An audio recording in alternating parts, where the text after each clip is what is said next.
Bonjour à tous et bienvenue.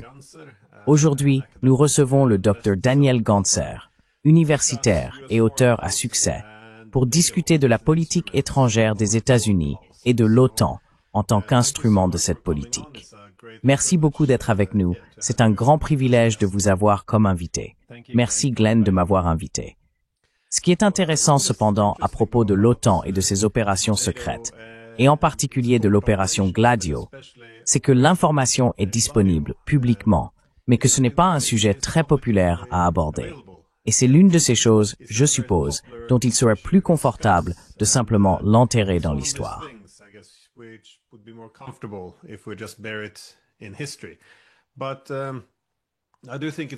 Mais je pense que c'est important, car cela garde une pertinence durable. Après la guerre froide, nous avions initialement un accord pour développer une architecture de sécurité européenne inclusive, plus ou moins calquée sur les accords d'Helsinki ou la Maison européenne commune de Gorbatchev. La sécurité devait reposer sur le principe de sécurité indivisible. Nous devions gérer la concurrence sécuritaire. En d'autres termes, la sécurité indivisible signifie qu'un camp ne doit pas renforcer sa sécurité au détriment des autres. Il s'agissait donc de prendre en compte les préoccupations sécuritaires concurrentes, une approche très westphalienne, si l'on veut.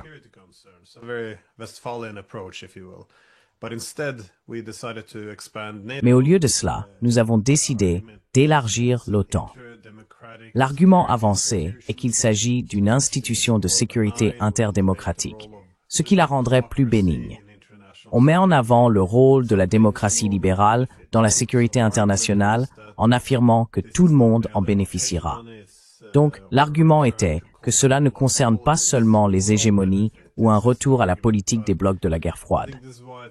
Nous en profiterions tous, c'est l'argument. Mais je pense que c'est pour cela qu'il est important d'avoir une discussion honnête sur le passé de l'OTAN. Et l'opération Gladio est évidemment une étude de cas très importante. Donc je me demandais si vous pouviez, je suppose, expliquer ce qu'était Gladio et comment cela fonctionnait au sein de l'OTAN.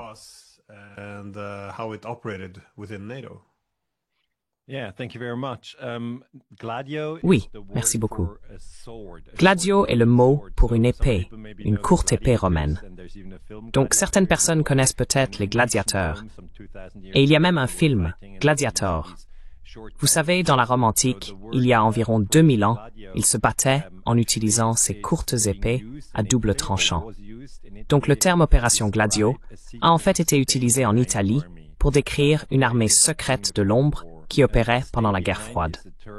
De l'ombre est un terme issu de l'histoire militaire, et cela signifie que si un pays est envahi et que l'armée régulière est vaincue, une armée secrète de l'ombre deviendrait active derrière les lignes ennemies.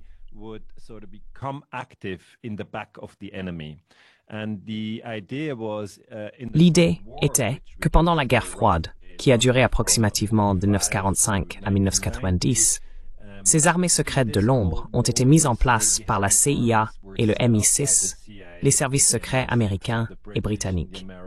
Et cela est confirmé. Certaines personnes disent « Oh, tout cela n'est que théorie du complot ».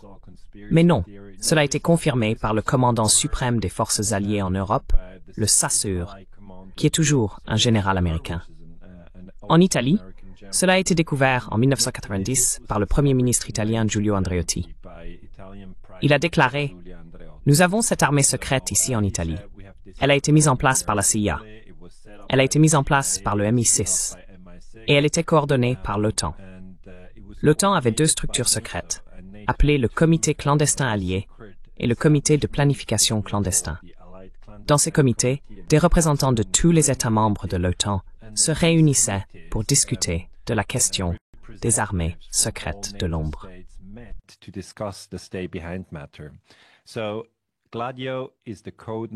Donc, Gladio est le nom de code de l'armée secrète de Stay Behind en Italie, mais il y avait aussi des armées Stay Behind en France, en Espagne, au Portugal, en Allemagne, en Norvège, en Suède, en Finlande, au Danemark, au Luxembourg, en Belgique, et également dans la Suisse neutre.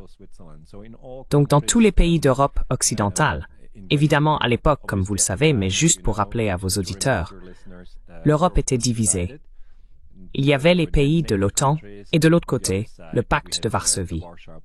J'ai étudié cela dans mon livre « Les armées secrètes de l'OTAN » et les armées Stay Behind, dans d'autres pays, portaient des noms différents. En Suisse, par exemple, l'armée Stay Behind s'appelait P26 et en Belgique, elle s'appelait SDRA 8. Donc il y a vraiment des noms différents.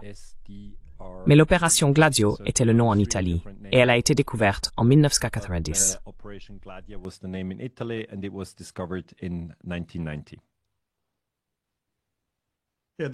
Comme vous l'avez dit, cela a également été reconnu en 1990 en grande partie grâce aux Italiens.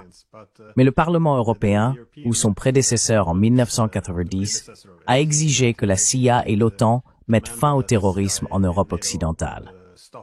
J'ai ici une citation qui dit « Considérant que depuis plus de 40 ans, cette organisation a échappé à tout contrôle démocratique et a été dirigée par les services secrets des États concernés en collaboration avec l'OTAN.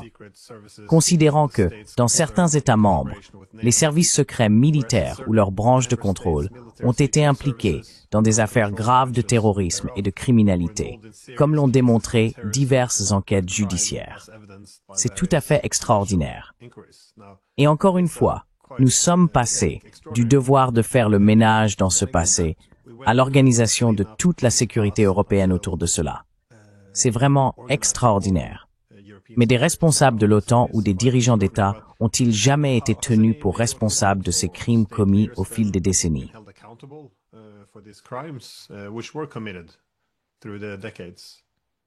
Non, non. Malheureusement, personne n'a jamais été tenu pour responsable. Et il n'y a jamais eu d'excuse officielle pour ces crimes.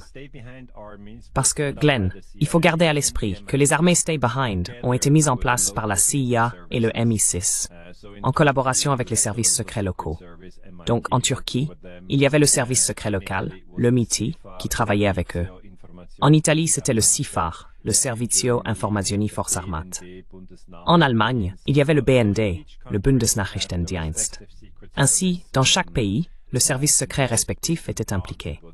En France, c'était la Direction générale de la sécurité extérieure, la DGSE. Et lorsque je suis parti faire mon doctorat, j'ai eu 4 ans pour enquêter sur Gladio. J'ai mené une partie de mes recherches à la LSE, à Londres, et j'ai interrogé mes professeurs.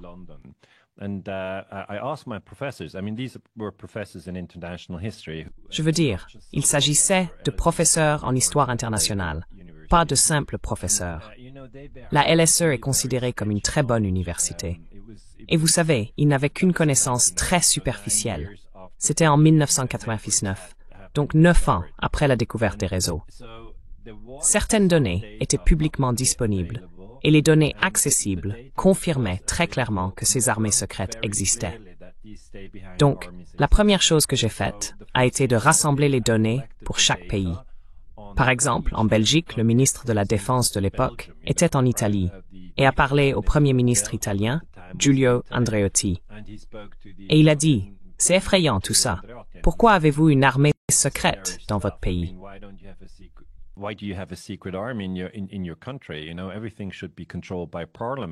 Vous savez, tout devrait être contrôlé par le Parlement et il ne devrait pas y avoir d'armée secrète. Et puis, Giulio Andreotti a dit au ministre belge de la Défense, « Eh bien, vous savez, vous avez aussi une armée secrète dans votre pays. » Et le ministre belge de la Défense a répondu, « Comment est-ce possible? Je suis le ministre de la Défense. Je devrais être au courant. » Alors, Andreotti lui a dit, « Vous savez, prenez simplement l'avion pour Bruxelles et demandez à votre chef d'état-major des armées. » Et c'est ce qu'il a fait. Il est rentré à Bruxelles et en tant que ministre de la Défense en Belgique, il a demandé à son chef d'état-major des armées, donc le plus haut gradé militaire. Et le chef d'état-major des armées a alors confirmé qu'il existait une armée secrète en Belgique.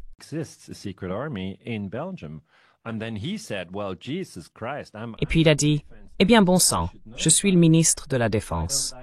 Je devrais être au courant.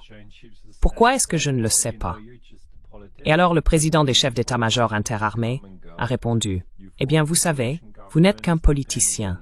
Vous, les politiciens, vous allez et venez. vous formez des gouvernements de coalition en fonction du nombre de personnes au Parlement, et tout ça. Mais nous sommes des militaires. Nous sommes là pour l'éternité. Et j'ai constaté la même chose en Suisse. Le ministre suisse de la Défense à l'époque s'appelait Kaspar Villiger, et le directeur de l'armée secrète suisse, P26, était Ephraim Katlan. Et donc Ephraim Katlan a dit « Ah oui, mince, nous n'avons pas informé Villiger.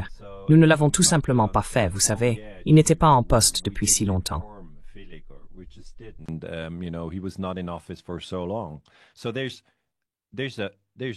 Il y a donc toute une série de problèmes que nous examinons. Tout d'abord, nous nous penchons sur la question du contrôle démocratique.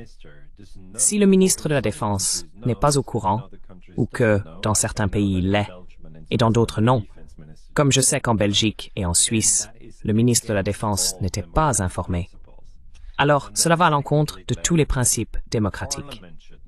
Ensuite, Glenn, le Parlement devrait être informé. S'il existe une armée secrète, le Parlement devrait le savoir. Mais en Suisse, par exemple, et aussi en Italie, les parlementaires n'ont pas été informés. De même, en Norvège ou en France, ils n'ont pas été informés de l'existence d'une armée secrète dans leur pays, équipée, financée et entraînée par la CIA et le MI6. Voilà donc le deuxième problème.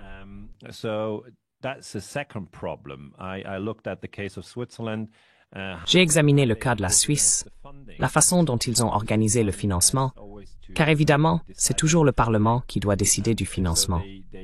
Ils ont donc acheté du matériel de communication, appelé à l'époque matériel Harpoon, pour les différentes armées de l'ombre, toujours le même équipement de communication pour l'Italie, l'Allemagne, la Suisse et la France. Mais ils ont dû dissimuler ces coûts dans d'énormes projets d'infrastructure du ministère de la Défense. Ils ont donc dû intégrer ces dépenses dans le système parlementaire. Il y avait donc aussi quelqu'un du département des Finances impliqué pour effacer les traces. Et bon, c'est déjà très problématique.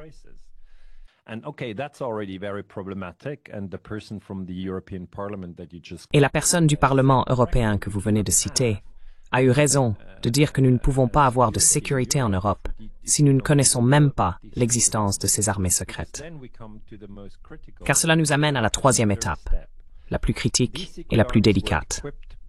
Ces armées secrètes étaient équipées d'armes, d'explosifs et de matériel de communication. L'idée était qu'en cas d'invasion soviétique, elles agiraient comme un réseau de guérilla. Elles pourraient faire sauter des ponts, des dépôts d'armes, ou aider des pilotes de l'OTAN abattus à s'échapper vers la mer, puis vers un sous-marin, et enfin retourner dans leur pays. Évidemment, ces armées secrètes de l'ombre disposaient d'explosifs. Ces explosifs étaient cachés dans de nombreux endroits à travers les pays.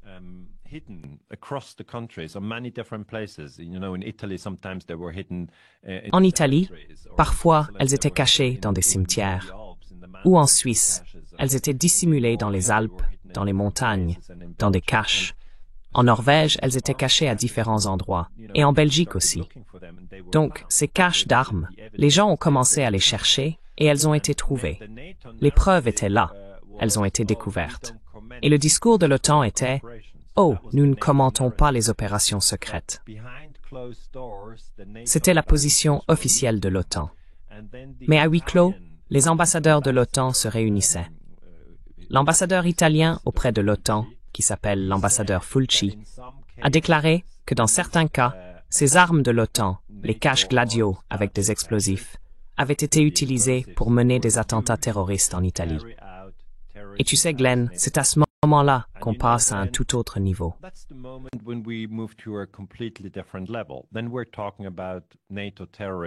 Alors là, nous parlons de terrorisme de l'OTAN dans les pays de l'OTAN, ou de terrorisme de la CIA, ou de terrorisme du MI6 dans les pays de l'OTAN. Et quand j'ai commencé à travailler à ce niveau-là, les autres niveaux sont différents. Disons qu'ils sont faciles. D'accord, ils avaient ces armées secrètes. D'accord, ils avaient les armes. D'accord, ils avaient l'armement. Et tout cela était dissimulé. Les parlements n'étaient pas au courant. Les professeurs d'université n'étaient pas au courant. Et les journalistes non plus. Mais une fois qu'il est devenu évident que la structure existait, on peut vraiment le confirmer depuis différents pays, aussi bien en Turquie qu'en Grèce. D'accord, la structure est là, et il n'y a aucun doute là-dessus. William Colby, ancien directeur de la CIA, en a parlé. La structure est là. Mais ensuite, je suis allé un cran plus loin. Et en me basant sur les données italiennes, ils ont mené des attentats terroristes.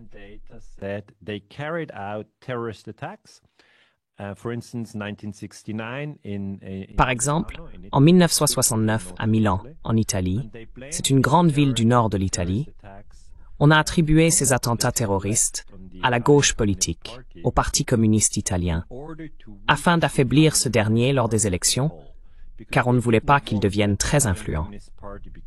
Et puis, par exemple, il aurait pu y avoir un ministre de la Défense communiste en Italie, et on disait d'accord, ce ministre de la Défense trahirait tous les secrets de l'OTAN à Moscou. Il appellerait Moscou et leur dirait tout, en gros. Ainsi, environ 30% du Parlement italien était contrôlé par les communistes. Mais pour les affaiblir, il y avait des caches d'armes, et ces caches étaient ensuite utilisées par des organisations d'extrême droite, comme Ordine Nuovo, qui ont mené des attentats terroristes. Donc, je maintiens ma conclusion, selon laquelle il y a eu du terrorisme de l'OTAN en Europe de l'Ouest. Mais, comme vous le dites à juste titre, c'est un sujet extrêmement sensible.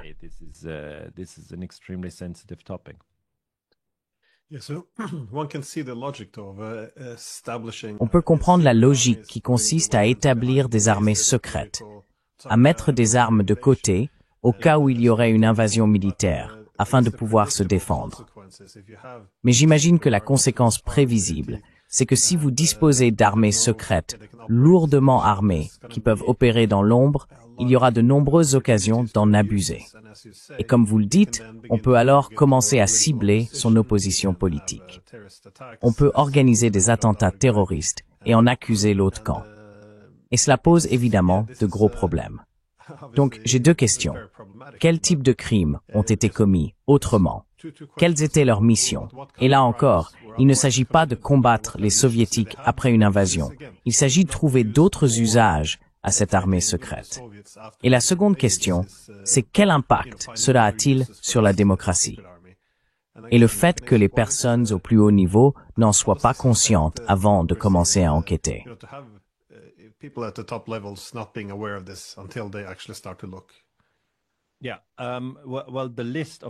Eh bien, la liste des attentats terroristes perpétrés avec l'implication de l'OTAN, de la CIA, du MI6 et de Gladio n'est pas complète.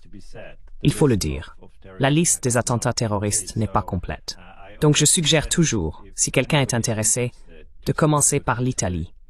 L'Italie n'était pas le seul pays à avoir été touché par des attentats terroristes. Nous avons évidemment eu des attentats en France à l'époque où l'Algérie cherchait à obtenir son indépendance et une partie de l'armée française y était opposée.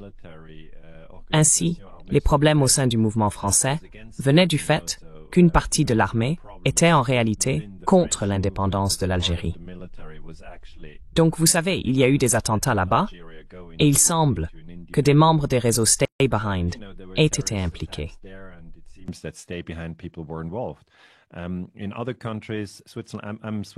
Dans d'autres pays, comme la Suisse, je suis citoyen suisse et je vous parle depuis la Suisse, mais en Suisse, nous n'avons pas eu d'attentats terroristes. Ce qu'il y a avec ma biographie, c'est que je suis né à Lugano, qui est la partie italophone de la Suisse, donc je parle italien. Mon intérêt s'est donc très fortement porté sur l'Italie. En Italie, la situation était telle que, pendant la Seconde Guerre mondiale, Mussolini dirigeait le pays, un fasciste comme Hitler. Il y avait un fort mouvement de résistance contre Mussolini, et les Américains ont coopéré avec ce mouvement de résistance italien, les partisans. C'était l'OSS, l'Office of Strategic Services sous Donovan, qui était le prédécesseur de la CIA. Il fournissait des armes à la résistance.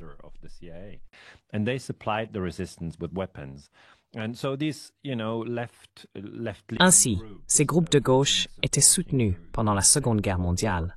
Puis, à la fin de la guerre, les Américains ont dit « Oh, nous ne voulons plus soutenir les socialistes et les communistes en Italie. Il est temps d'arrêter de leur envoyer des armes. » Si l'on regarde les données, on voit que les partisans, les partigiani, comme on les appelle en Italie, étaient très tristes, car du jour au lendemain, l'OSS ne leur fournissait plus d'armes. Ensuite, en 1948, les Italiens ont eu leurs premières élections libres, enfin, pas vraiment libres, mais leurs premières élections nationales. La CIA avait été créée en 1947, et c'est donc à la CIA que le président Truman a confié la tâche de manipuler ces élections en Italie.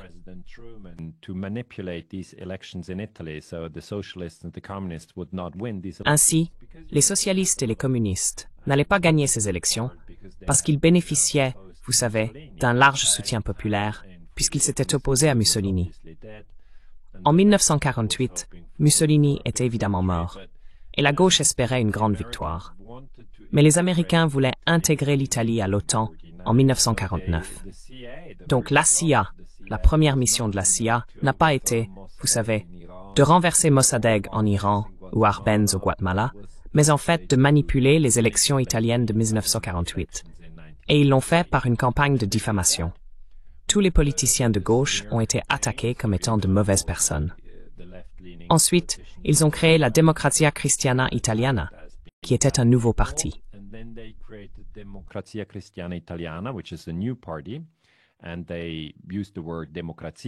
Et ils ont utilisé le mot démocratia, qui ressemble à démocratie, c'est joli, et Christiana, parce que l'Italie est un pays catholique. Donc ils se sont dit, faisons entrer l'aspect chrétien. Cela allait donc attirer les gens en Italie. Donc, démocratie, Église catholique et Italie. Ils ont créé un parti à partir de cela, et y ont injecté des millions.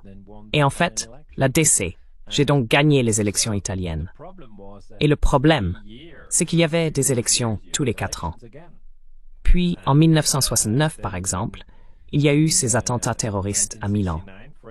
C'est un cas où je suis absolument certain que les armes provenaient des caches d'armes de Gladio, car il est très délicat de faire des recherches là-dessus. D'un côté, il y a les armées secrètes, avec les caches d'armes, les formateurs de la CIA et les membres du service secret militaire italien impliqués, dont certains ont écrit des livres à ce sujet, vous savez.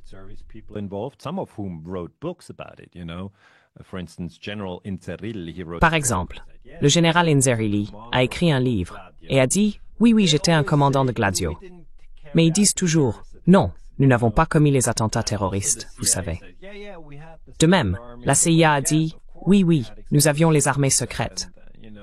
Oh, oui, bien sûr, nous avions des explosifs. Et vous savez, les officiers français vous diraient la même chose. Dans chaque pays, il y avait des officiers et des personnes bien informées qui vous diraient « Oui, bien sûr, nous nous préparions à une invasion soviétique ». Mais aucun d'entre eux ne dit « Et nous avons fait exploser des femmes et des enfants ». Vous savez, cela va à l'encontre de toute éthique militaire dans chaque pays. On ne peut pas dire cela et en être fier.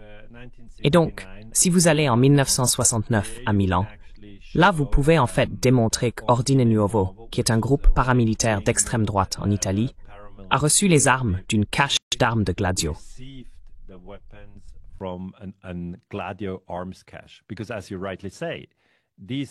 Parce que, comme vous le dites à juste titre, ces caches d'armes et ces explosifs étaient là, et ils n'auraient jamais dû être utilisés, puisqu'il n'y a pas eu d'invasion soviétique. Mais ensuite, comme vous le soulignez, il est vrai que, si l'on se trouve dans une lutte politique, et que l'on a des adversaires, à un moment donné, on peut se dire « D'accord, pourquoi ne pas utiliser les explosifs que nous avons ? Non pas contre une invasion soviétique, mais contre un adversaire politique. » Et on organise, vous savez, un attentat terroriste en utilisant des extrémistes de droite, puis on en rejette la faute sur les communistes. Et alors, les communistes sont discrédités. Voilà l'idée. Si je peux l'expliquer ainsi, c'est un peu ce qui s'est passé en Ukraine en 2014 à Kiev. Il y avait ces snipers qui se trouvaient à l'hôtel Ukraina, puis sur le conservatoire.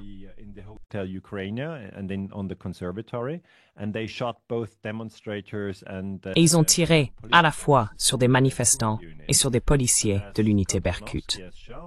Et comme Kachanovski l'a montré, vous savez, il s'agissait d'une attaque terroriste sous faux drapeau. Vous tirez sur des gens, une centaine ou une cinquantaine. Vous savez, il ne reste que des cadavres. Et ensuite, cela a été imputé à Yanukovych, qui était alors le président élu de l'Ukraine. Et Yanukovych a dû fuir. On peut exercer beaucoup de pression politique sur d'autres partis si l'on commet des actes terroristes et qu'on leur en fait porter la responsabilité. Et c'est ce qui s'est passé en Italie. Donc je prendrai vraiment la Piazza Fontana comme exemple. Vous avez demandé d'autres exemples. Donc Peteano en 1972, ils avaient une petite voiture, une Fiat 500, la Cinquecento comme ils l'appellent. Fiat 500, as they call it. 500 is in Italian is 500. 500 en italien, c'est Cinquecento. Ils avaient donc cette petite voiture garée sur le bord de la route. Et Peteano n'est qu'un petit village dans le nord de l'Italie. Ensuite, il y a eu un appel aux forces de police. Une personne anonyme appelle la police, les carabiniers, et dit « Allez voir cette voiture. On ne sait pas, elle est là sur le bord de la route où personne ne devrait se garer. Elle est là depuis quelques jours.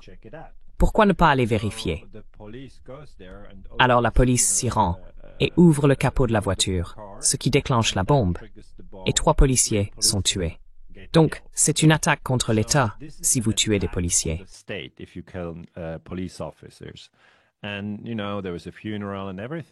Et vous savez, il y a eu des funérailles et tout, et bien sûr une grande couverture médiatique.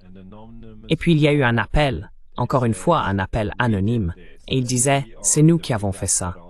Nous sommes les Brigades Rosse, des extrémistes de gauche. » Donc, toute l'histoire est présentée comme une attaque d'extrémistes de gauche afin d'affaiblir les partis politiques de gauche. Parce que les gens se diraient alors, je ne vais pas voter socialiste, ou je ne vais pas voter communiste, parce que vous savez, ces gens sont fous.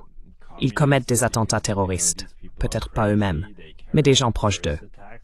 Et ce n'est que de nombreuses années plus tard qu'un membre d'Ordine Nuovo est apparu.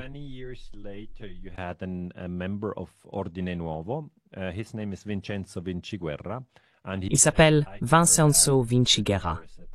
Et il a dit, j'ai commis l'attentat terroriste de Peteano. Et après l'attentat, j'ai été protégé par les services secrets italiens. Ils m'ont emmené en avion en Espagne, car l'Espagne était alors une dictature sous Franco, une dictature de droite.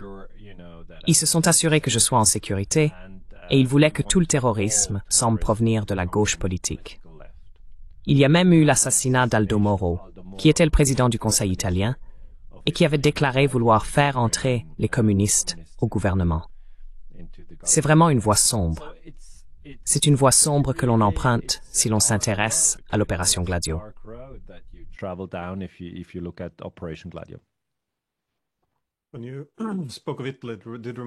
Quand vous avez parlé de l'Italie, cela m'a aussi un peu rappelé la Grèce, car la gauche passe d'alliés à ensuite être purgée après la guerre.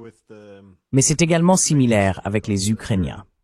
Car pendant la guerre, bien sûr, nous combattions les fascistes. Mais une fois les fascistes vaincus, nous avons vu que les agences de renseignement américaines ont commencé à collaborer avec les fascistes en Ukraine jusque dans les années 1950, en tant qu'opposants à l'Union soviétique. Même en 1941, Harry Truman, avant de devenir président, s'est interrogé sur la politique américaine à adopter pendant la guerre, en disant « Si les Allemands gagnent, nous devons aider la Russie. Si la Russie gagne, nous devons aider les Allemands. »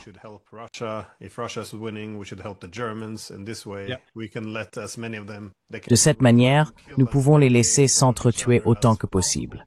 Tel est l'objectif. Mais cela implique aussi que dès qu'un camp commence à perdre, il faut changer de camp et soutenir l'autre. Donc cette flexibilité est assez... Oui, il y a une longue histoire à ce sujet. Mais au-delà de gagner les élections des autres, comme vous l'avez évoqué en Italie, en formant des partis politiques, en finançant, et oui, en remportant l'élection. Ce n'est pas seulement quelque chose qui date de 2014, mais aussi de l'Ukraine en 2004. Ce qui était intéressant, c'est qu'à partir des années 80, les États-Unis semblent avoir franchi une étape supplémentaire, qui n'est plus seulement de gagner des élections, mais de se demander pourquoi les pays devraient-ils avoir leur propre société civile.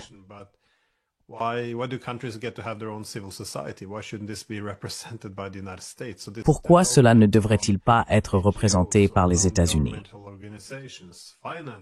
Ainsi, ce développement des ONG, ou organisations non gouvernementales, financé par les États-Unis et souvent composé de personnes issues des services de renseignement, vise simplement à détourner la société civile d'autres pays.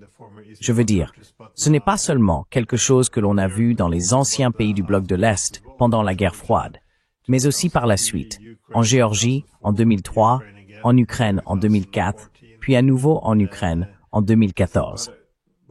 Mais pourquoi n'y a-t-il pas plus d'intérêt académique pour ce sujet? Parce que toutes les preuves sont là. Si vous regardez ce dont vous parlez, ou les ONG, toutes les informations sont disponibles. D'où vient le financement? Qui sont les personnes impliquées? Mais c'est un peu étrange pour moi qu'il y ait si peu d'intérêt académique.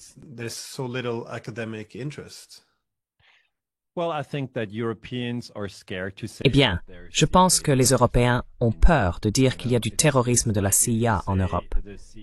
C'est comme si on disait la CIA maintenant.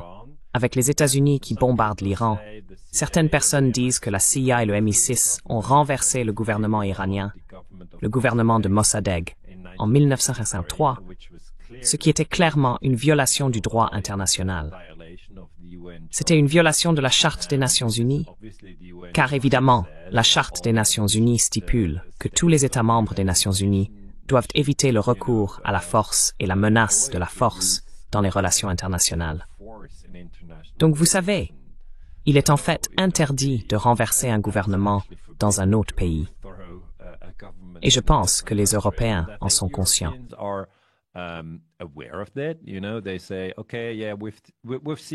Ils disent, d'accord, oui, nous avons vu la CIA renverser le gouvernement en Iran en 1953. Les Européens en sont également conscients et disent, d'accord, nous avons vu les Américains renverser le gouvernement au Guatemala, par exemple, en 1954. Ou nous avons vu la CIA impliquée dans l'assassinat de Lumumba, au Congo, en 1961. Nous avons vu les États-Unis bombarder le Vietnam. Nous avons vu qu'ils ont utilisé l'agent Orange. Et nous avons vu, vous savez, qu'ils ont aussi bombardé le Laos et le Cambodge. Nous les avons vus bombarder l'Afghanistan. Nous les avons vus bombarder le Soudan. Et évidemment l'affaire Iran-Contra. Nous les avons vus fournir les contrats pour vaincre les sandinistes dans les années 80 au Nicaragua.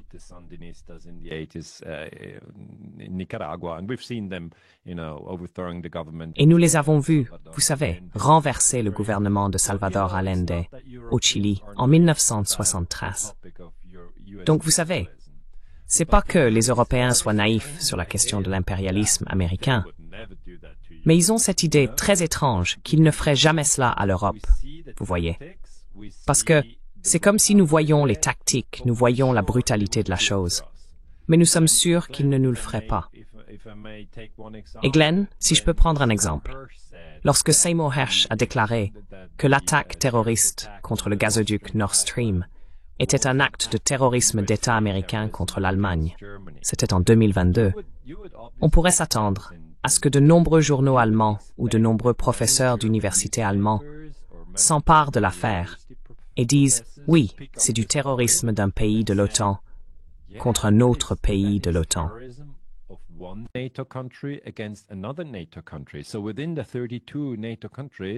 Ainsi, parmi les 32 pays de l'OTAN, il existe en réalité des exemples où les États-Unis utilisent le terrorisme contre des infrastructures. Dans ce cas précis, personne n'a été tué, mais cela a tout de même porté un coup très dur à l'économie allemande, qui souffre désormais de prix de l'énergie élevés, tandis que les gens perdent de l'argent et que des entreprises font faillite. Comme vous le dites à juste titre, ce sujet n'est pas abordé. C'est comme une zone taboue. On ne peut pas discuter du terrorisme de la CIA contre l'Allemagne, parce que selon l'hypothèse dominante, il n'existe pas de terrorisme de la CIA. On part du principe que la CIA ne ferait pas cela. Et alors la seule solution est de dire « Oh, le Pentagone ne ferait pas cela. Les forces spéciales non plus. » Ce n'est pas toujours la CIA, il y a aussi des forces spéciales impliquées, comme dans l'opération Gladio. Et l'hypothèse est toujours que Joe Biden, alors président, lorsque Nord Stream a été détruit, ne ferait pas cela. Il ne ferait pas cela.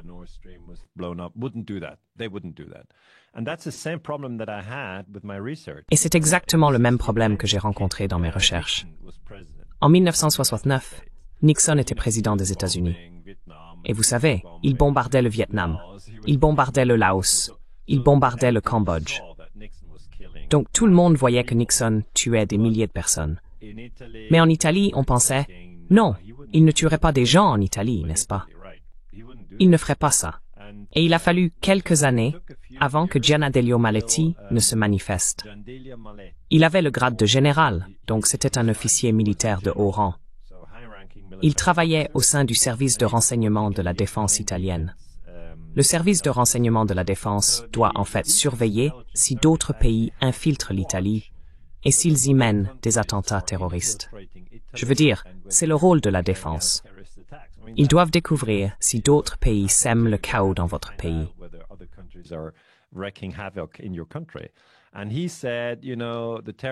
Et il a dit, vous savez, que l'attentat terroriste à Milan avait été influencé par des personnes en Amérique. Et il a utilisé des mots très prudents. Il a dit, vous savez, que Nixon était un homme très étrange et qu'il utilisait, vous savez, des méthodes non orthodoxes. Et c'est un membre éminent de la communauté du renseignement italien, avec le grade de général, qui dit cela. Et il a dit cela lors d'un procès où ils essayaient de découvrir qui était responsable de tout ce terrorisme. Parce qu'au niveau le plus bas, il y a évidemment les personnes qui exécutent l'acte. Nixon ne va pas prendre un bateau, aller en Italie et poser la bombe. Mais au niveau le plus bas, il y a des gens d'ordine nuovo. Et ce ne sont que des fascistes, des extrémistes de droite, qui pensent, dans le contexte de la guerre froide, que les communistes sont le mal. Ils ne sont pas seulement en Union soviétique.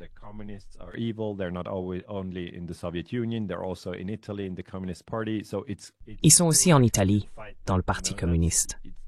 Donc il est juste de les combattre. J'essaie toujours de comprendre la mentalité de ces gens. Ils disent que la guerre froide était une guerre chaude, donc il est acceptable de tuer. On peut les identifier, et cela a été fait. À un niveau supérieur, il y a alors les structures de l'OTAN, de la CIA, du MI6, parce que la CIA et le MI6 fournissaient du matériel militaire, explosifs, grenades à main, mitrailleuses, munitions, équipements de communication. Donc cela venait de la CIA et du MI6, et aussi le MI6 et la CIA, avec les forces spéciales, les bérets verts ou le Special Air Service britannique, assuraient la formation, vous voyez. Donc la main britannique et américaine est clairement présente. Et puis dans certains pays comme en Turquie, en 1991, ils ont renversé le gouvernement.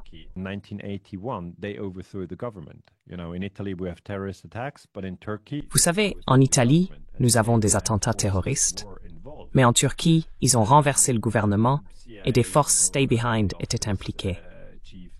Et la CIA, vous savez, le chef de bureau à l'époque, Heinz, était fier, vous savez, de dire d'accord, nous avons renversé le gouvernement en Turquie.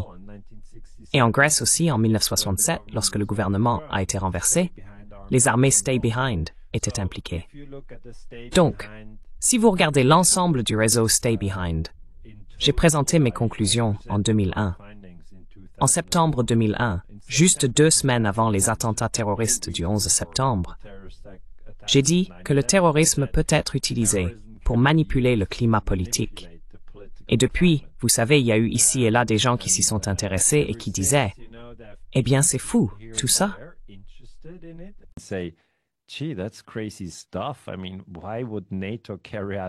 Je veux dire, pourquoi l'OTAN mènerait-elle des attaques terroristes? Et la CIA aussi. Et si c'était le cas, pourquoi les pays qui en seraient victimes ne quitteraient-ils pas immédiatement l'OTAN en disant « Ce club est dangereux, je ne veux plus en faire partie ».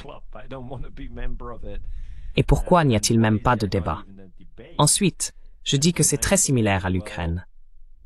Il est très difficile en Ukraine de parler du terrorisme sous faux drapeau de février 2014. Certaines personnes en parlent. Et c'est très similaire au sabotage du gazoduc Nord Stream et à la discussion à ce sujet en Allemagne. Certaines personnes en parlent. Seymour Hersh, un homme remarquable, en a parlé. Ou, pour l'Ukraine, Jeffrey Sachs en parle. Kat Janowski en parle. Vous en parlez.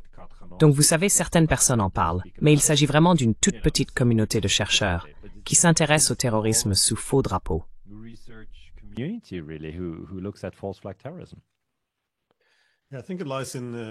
Je pense que ça tient un peu à la nature humaine. Si vous avez le pouvoir d'organiser qui nous sommes et qui ils sont, nous et eux, parce que c'est un instinct clé chez l'humanité, alors vous pouvez, oui, vous en sortir ainsi, parce que les êtres humains chercheront toujours à préserver l'intégrité du groupe. On trouve des excuses pour les siens. On exagère ce que l'on a en commun avec les alliés et on exagère à quel point on est différent des adversaires. De cette façon, on s'assure que la solidarité du groupe n'est pas menacée par la réalité et les faits, je suppose. Oui, exactement. C'est intéressant pourtant. J'ai toujours pensé que dans cette mesure, Bush était meilleur qu'Obama et Trump meilleur que Biden, dans la mesure où il est au moins possible de critiquer les États-Unis. Le pire, c'est quand il y a un dirigeant comme Obama, que les Européens suivent aveuglément pour lui baiser les pieds. Là, c'est vraiment impossible. Ils peuvent faire tout ce qu'ils veulent.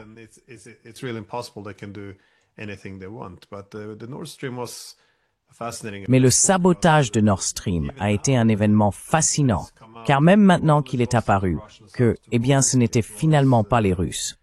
On a essayé de ne blâmer que les Ukrainiens, même si j'ai du mal à croire que les Américains n'ont pas donné leur feu vert ou n'ont pas agi directement. Mais à la place, l'argument est, eh bien, nous savions que ce n'était pas la Russie. Nous étions au courant de l'attaque avant qu'elle n'ait réellement lieu. C'est ce qu'on entend aujourd'hui. Mais alors je me demande, où sont les journalistes qui devraient poser une question clé? Que s'est-il passé après l'attaque? Parce que tous nos dirigeants politiques, tous nos médias pointaient du doigt en disant, eh bien, c'est la méthode Poutine. Tous les médias, toutes les pistes menaient à la Russie. Et nous avons utilisé ce mensonge pour militariser la mer Baltique, ce que nous faisons encore d'ailleurs.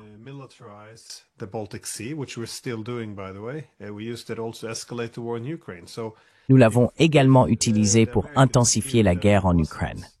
Donc, si les Américains savaient que ce n'était pas les Russes derrière cela, comment pouvez-vous expliquer au public qu'ils ont organisé une attaque terroriste contre l'Europe, détruit notre infrastructure énergétique critique, puis utilisé ce mensonge pour militariser la mer Baltique et intensifier la guerre contre l'Ukraine, qui est maintenant en train de détruire de toute évidence l'Ukraine et aussi les économies européennes.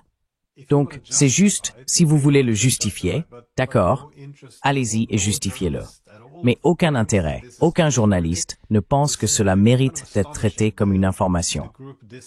C'est assez étonnant, la discipline collective qui a été inculquée aux Européens. Comment pouvez-vous réussir cela? C'est vraiment incroyable.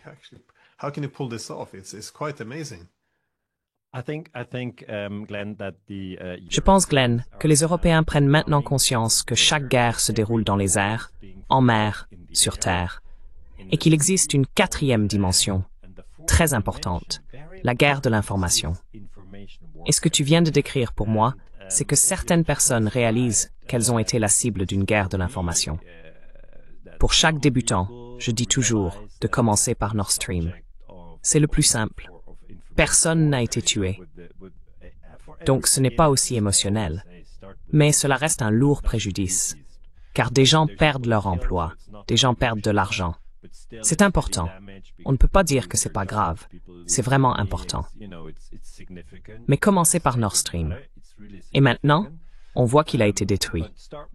Et puis il y a la première personne vraiment honnête qui se manifeste pour enquêter dessus. C'est Seymour Hersh.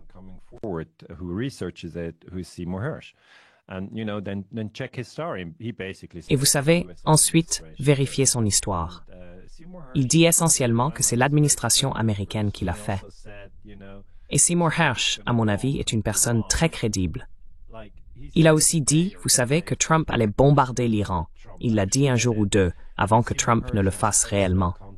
Et Seymour Hersh a d'excellents contacts à la CIA, au Pentagone et dans d'autres services secrets aux États-Unis qui ne sont pas d'accord avec ce que fait la puissance impériale américaine. Et les personnes qui parlent à Seymour Hersh ne veulent pas que Nord Stream soit détruit. Ils ne veulent pas que Trump bombarde l'Iran comme il vient de le faire. Donc, il y a des voix dissidentes, des lanceurs d'alerte, si vous voulez les appeler ainsi, mais pas avec leur nom rendu public. not with their name in public. So I say, let's start with Nord Stream. Donc je dis, commençons par Nord Stream et regardons ensuite comment les groupes de presse européens ont couvert cela, ou comment les dirigeants des États européens l'ont abordé. Et c'est juste. C'est incroyable. Ce débat sur le terrorisme américain n'a jamais vraiment fait la une. On n'a pas parlé de terrorisme. Ce n'était pas du terrorisme américain. C'était simplement une opération de sabotage. Donc le choix des mots, l'encadrement et le récit. Le choix des mots, c'est juste un mot. L'encadrement, c'est 2 ou 3 mots. Et le récit, c'est un paragraphe. Le mot utilisé était « ce n'est pas du terrorisme, c'est du sabotage ». Et ensuite, l'encadrement était « c'était un sabotage russe ». Sabotage russe. Comme si, d'accord, les Russes détruisaient leur propre gazoduc. Seules les personnes les plus naïves pouvaient croire à cela.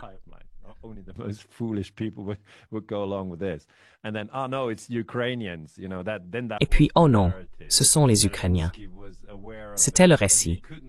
Zelensky en était conscient, mais il ne pouvait pas arrêter l'opération. Absolument. C'est le meilleur. Vous savez, les jours où ça va mal. Peut-être qu'il avait une batterie faible sur son téléphone, ou peu importe l'excuse. Ce ne sont que des absurdités. Et une fois que vous avez examiné Nord Stream et que vous réalisez que Seymour Hersh est la source la plus crédible parmi tous ceux qui en parlent, vous en venez probablement à la conclusion qu'il s'agit de terrorisme américain. Ensuite, vous pouvez aller un peu plus loin et dire « D'accord, il faut reconnaître qu'il y a du terrorisme américain en Europe. Et il faut vraiment que ça fasse son chemin. Pour certaines personnes, c'est comme si c'était impossible. Et je dis d'accord, allez-y doucement.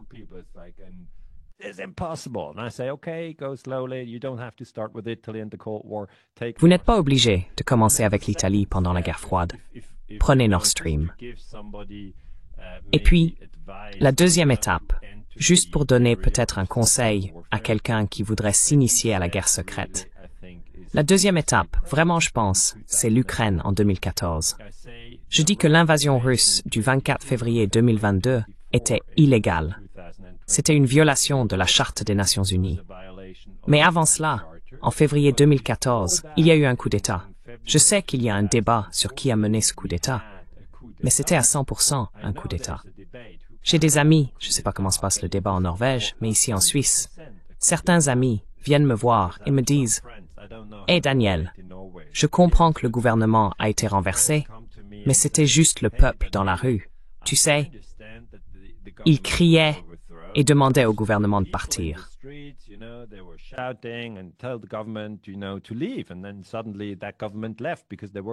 Et puis soudainement, ce gouvernement est parti parce qu'il était corrompu. Et je dis non, vous n'avez pas fait attention. C'était pas comme ça. Les gens criaient, ils étaient dans les rues. Mais un jour précis, le 20 février 2014, il y avait des gens sur les toits et ils tiraient à la fois sur les manifestants et sur la police. Donc, vous aviez 2 groupes qui s'affrontaient depuis plusieurs jours. Puis un troisième groupe est apparu sur les toits, et nous savons sur quel toit. C'était à l'hôtel Ukraine, sur le conservatoire. C'est grâce à Kachanovski qui a mené d'excellentes recherches. Et ils ont tiré de là sur les 2 groupes, puis ils ont accusé le président. Alors je dis, regardez, c'est très clairement une stratégie de la tension. Et la tension n'est pas chez les personnes mortes. Elles n'ont plus de tension.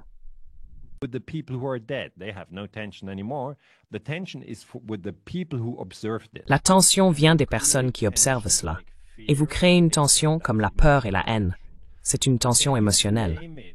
Et ensuite, vous en rejetez la faute sur le président Yanukovych. Donc Yanukovych a fui, et un gouvernement issu d'un coup d'État a pris le pouvoir. Je veux dire, Zelensky au final s'inscrit dans une succession de personnes qui, enfin, pas Zelensky, qui a été élu en 2019, mais Porochenko, et ceux qui étaient entre les deux et qui ont déclenché la guerre civile. Ils sont arrivés au pouvoir grâce à une stratégie de tension sous faux drapeau. Et nous, à l'OTAN, nous ne voulons tout simplement pas en parler.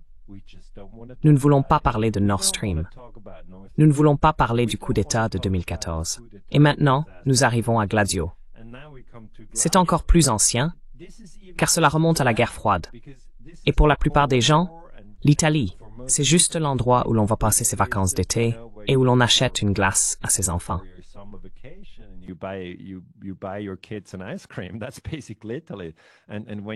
C'est essentiellement l'Italie, ou peut-être Ferrari, ou peut-être la cuisine italienne. Mais quand vous leur dites qu'il y a eu des attentats terroristes en Italie, commis par Gladio, par l'opération Gladio, les gens deviennent fous. J'ai rencontré beaucoup de personnes qui me disent « Ce n'est pas possible, Daniel. Je n'y crois pas. J'aime l'Italie. Et tu ne peux pas me dire ça. Ça me dérange vraiment. Ça me bouleverse et je ne veux pas l'entendre. » Et puis je vais plus loin et je dis que si vous allez en Allemagne, vous réaliserez qu'à la fin de la Seconde Guerre mondiale, beaucoup de nazis ont été jugés. Les fameux procès de Nuremberg. Mais pas tous, et c'est important. Par exemple, un type, Reinhard Gehlen, a été nommé chef des services secrets allemands, le Bundesnachrichtendienst, qui s'appelait auparavant l'Opération Gehlen.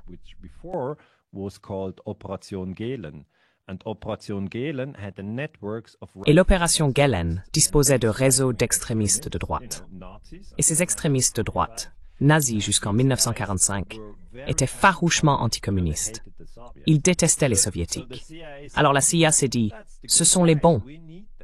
Nous avons besoin d'eux. Il nous faut des gens avec une position, une idéologie très anticommuniste. Et ils les ont intégrés au réseau Stay Behind. Lorsque ces réseaux Stay Behind ont été découverts en Allemagne en 1990, c'était à l'époque où le chancelier Kohl était au pouvoir. Cela a été très embarrassant pour eux parce que, vous savez, il y a une armée nazie secrète dans votre pays. Et ils ont des explosifs et des munitions. Et vous savez, il faudrait enquêter là-dessus.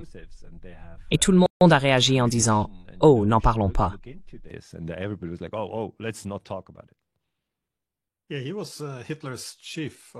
Oui, il était le chef du renseignement militaire de la Wehrmacht d'Hitler, c'est-à-dire Gehlen. Et encore une fois, Christopher Hitchens a fait remarquer que le mariage entre les fascistes et la CIA a insufflé quelque chose de très malsain en Amérique. Il a soutenu qu'il fallait plus de transparence à ce sujet et davantage de discussion pour commencer à traiter certaines des conséquences, comme tu l'as dit, de ce qui s'est passé depuis cette époque et de là où nous en sommes aujourd'hui. Il y a un certain fil conducteur. Encore une fois, Gehlen a été recruté par la CIA pour diriger le renseignement américain en Europe, je veux dire, le type d'Hitler. Et encore une fois, ce n'est pas une théorie du complot. La plupart des gens l'ignorent, mais c'est établi. Pourquoi cela ne pose-t-il pas problème? Mais l'idée que l'OTAN n'est qu'une question de démocratie libérale et de liberté.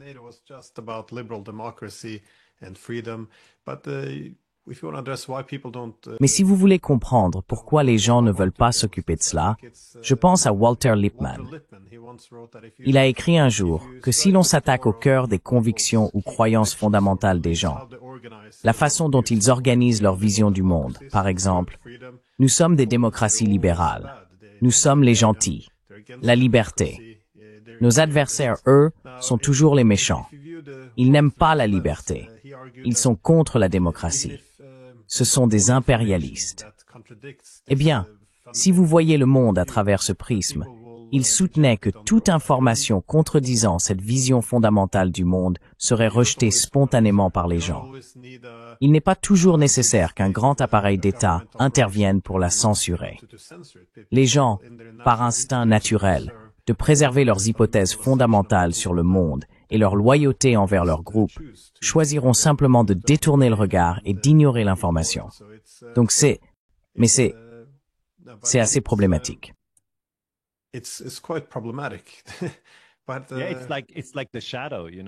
C'est comme l'ombre, vous savez, c'est l'ombre de vous-même, ou l'ombre au sein de votre propre groupe.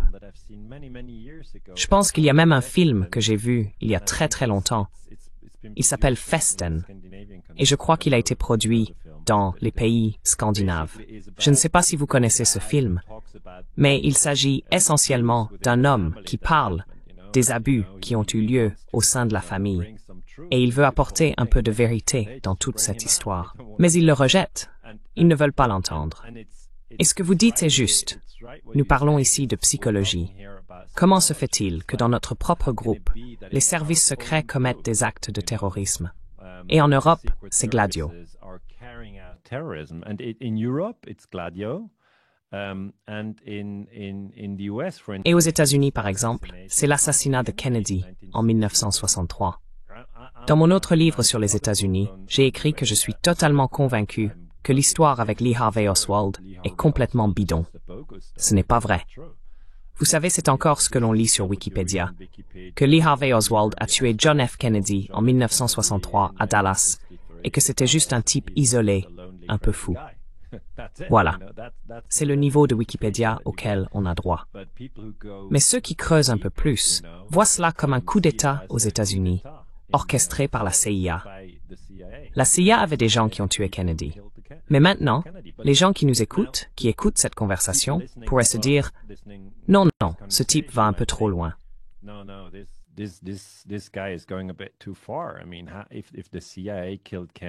Je veux dire, si la CIA a tué Kennedy, alors pourquoi la CIA n'a-t-elle pas été dissoute?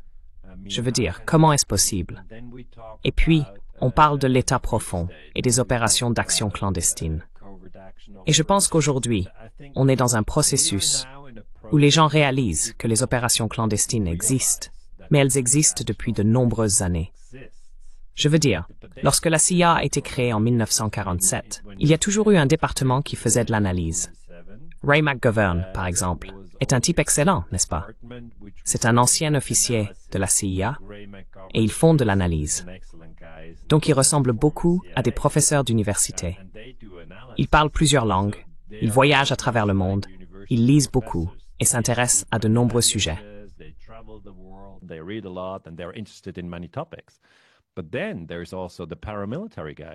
Mais il y a aussi les paramilitaires qui mènent des opérations secrètes. Et ces types-là, il n'y a jamais eu de contrôle sur ce que faisait la CIA. Il y a eu l'enquête Church au milieu des années 1970, mais depuis, plus rien. Et donc, il est très difficile pour les chercheurs de discuter de l'opération Gladio. Mais maintenant, grâce à YouTube, je pense que ça fait maintenant 20 ans que nous avons YouTube. Il a été créé en 2005, donc maintenant nous sommes en 2025, donc 20 ans de YouTube. Nous pouvons avoir ces débats ouverts. Et je veux te remercier, Glenn. Je regarde beaucoup ta chaîne YouTube. Et je pense vraiment que tu aides les gens à comprendre la politique internationale. Je t'en suis très reconnaissant.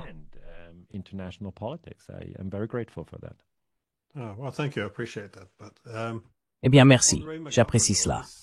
Concernant Ray McGovern, cependant, et sur le sujet du sabotage, il a passé 27 ans à la CIA.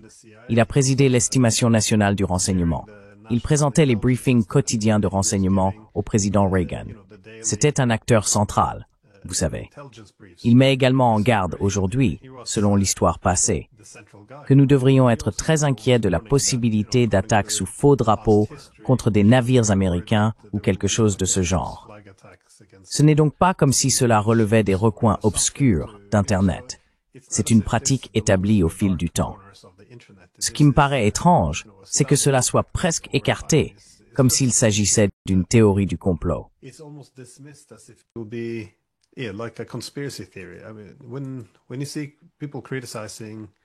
Quand on voit des gens critiquer la guerre, par exemple, contre l'Afghanistan, on entend dire « Oh, pourquoi l'Amérique ne voudrait-elle pas simplement aider les jeunes filles à aller à l'école ?» Ou bien « Pourquoi serait-il mal de bombarder l'Iran? Ce serait une catastrophe. » Oui, mais ils disent « Ils n'ont pas de vraie démocratie. Il faut plus de droits pour les femmes. » Je veux dire, comment en est-on arrivé à croire que les États-Unis, avec une histoire longue et très brutale, et une stratégie de sécurité fondée sur la primauté et l'hégémonie mondiale, répètent l'idée que, bien sûr, ils occupent l'Afghanistan pendant 20 ans pour que les filles puissent aller à l'école.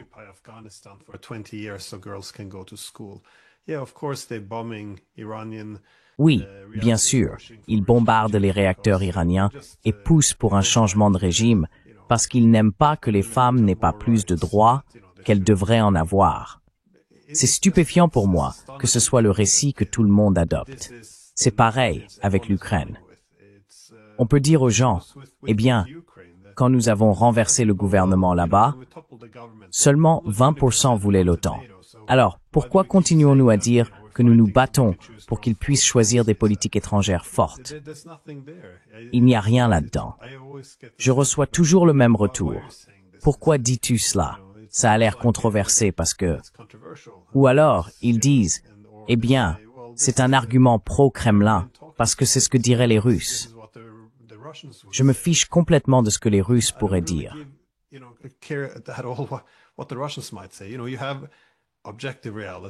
Vous avez la réalité objective, et puis vous avez ce qui est faux.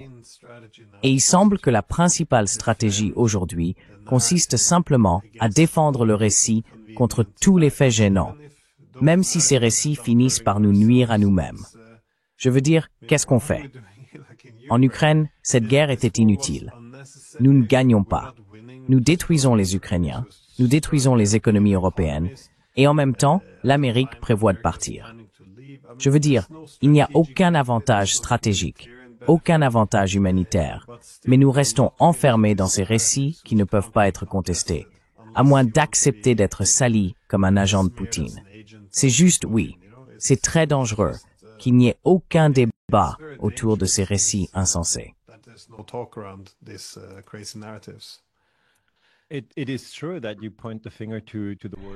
Il est vrai que vous mettez le doigt sur le mot « narratif », car un narratif n'est fondamentalement qu'un ensemble de pensées dans votre tête.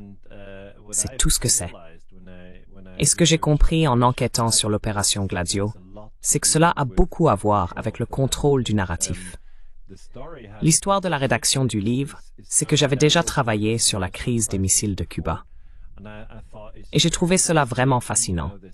La CIA, essayant de renverser Fidel Castro en 1961, lors de l'invasion de la baie des Cochons, puis les Soviétiques amenant des missiles à Cuba, et ensuite Kennedy mettant en place un blocus et disant aux Soviétiques de partir, etc.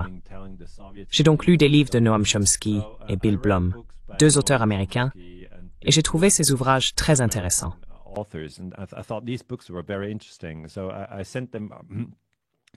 Alors, je leur ai envoyé mon analyse de la crise des missiles de Cuba, et ils ont dit « Oh, c'est très intéressant ». Ensuite, je suis allé aux États-Unis, et j'ai rencontré Noam Chomsky au MIT, et j'ai rencontré Bill Blum à Washington, tu sais, et nous avons échangé des idées sur l'impérialisme américain, et Noam a essentiellement dit « Tu sais, Daniel, ça s'appelle la fabrication du consentement ». Et j'ai répondu « Ah oui, j'ai lu ton livre à ce sujet. C'est vraiment fou. En fait, la fabrication du consentement signifie que tu as deux partis, les démocrates et les républicains aux États-Unis. Et ce sont tous les deux des partis bellicistes, ils sont tous les deux pour bombarder la Libye, l'Irak, l'Iran. Aucun parti ne dit « Oh, on ne peut pas faire ça ». Par exemple, Clinton était un démocrate.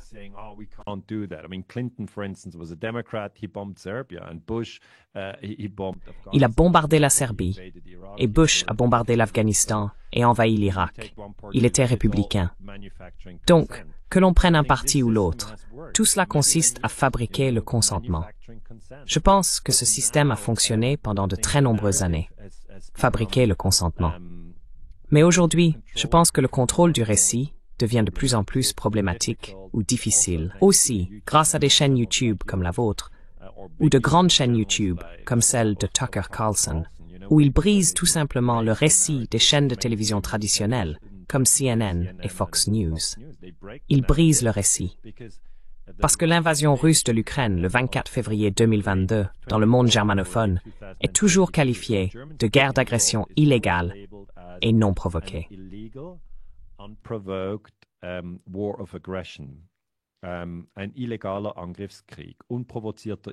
Guerre d'agression illégale et non provoquée. Vous savez, ça fait maintenant 3 ans que c'est dans les médias allemands. Et je dis toujours, oui, c'est illégal, parce que c'est une violation de la Charte des Nations Unies.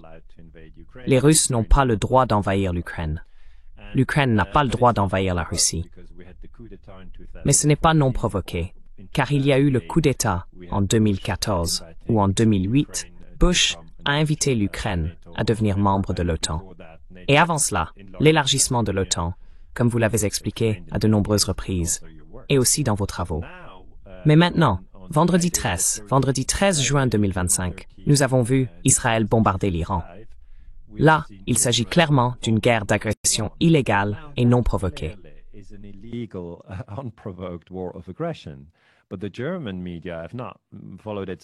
Mais les médias allemands ne l'ont pas suivi d'aussi près. C'est en Norvège ou aux États-Unis, mais dans le monde germanophone, ici l'expression « guerre d'agression illégale » n'est pas utilisée. Donc les gens, pas tout le monde évidemment, mais les personnes qui comprennent un peu ce que signifie le mot narratif ou le mot formulation, vous savez, cadrage, formulation, narratif, ce sont les trois mots, commencent à réaliser que, d'accord, si les Russes envahissent, c'est mal. Si les Israéliens bombardent un autre pays, alors c'est bien. Mais c'est à vous de dire que les deux sont interdits. Donc je pense que le contrôle du narratif devient de plus en plus difficile. Et je vois de plus en plus de gens se rendre compte que l'Occident ne nous donne pas toute l'histoire.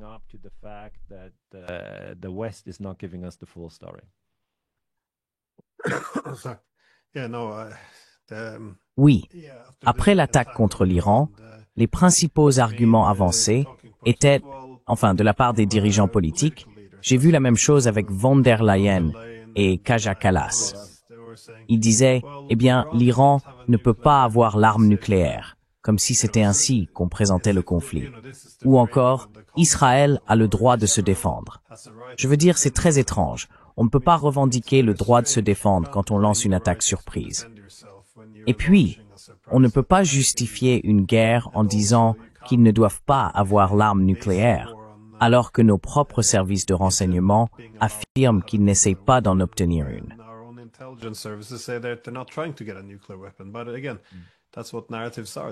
Mais encore une fois, c'est ce que sont les récits. Ce sont des trames narratives. Et ces trames s'organisent généralement autour d'un nous vertueux opposé à un autre criminel. Et tant que les gens adhèrent au récit, on constate souvent que les faits ont de toute façon moins d'importance. Daniel Ganser, merci beaucoup pour votre temps. Et encore une fois, vous avez écrit d'autres livres que je mettrai dans la description. J'espère que vous pourrez revenir un jour pour discuter également de certains de vos autres ouvrages.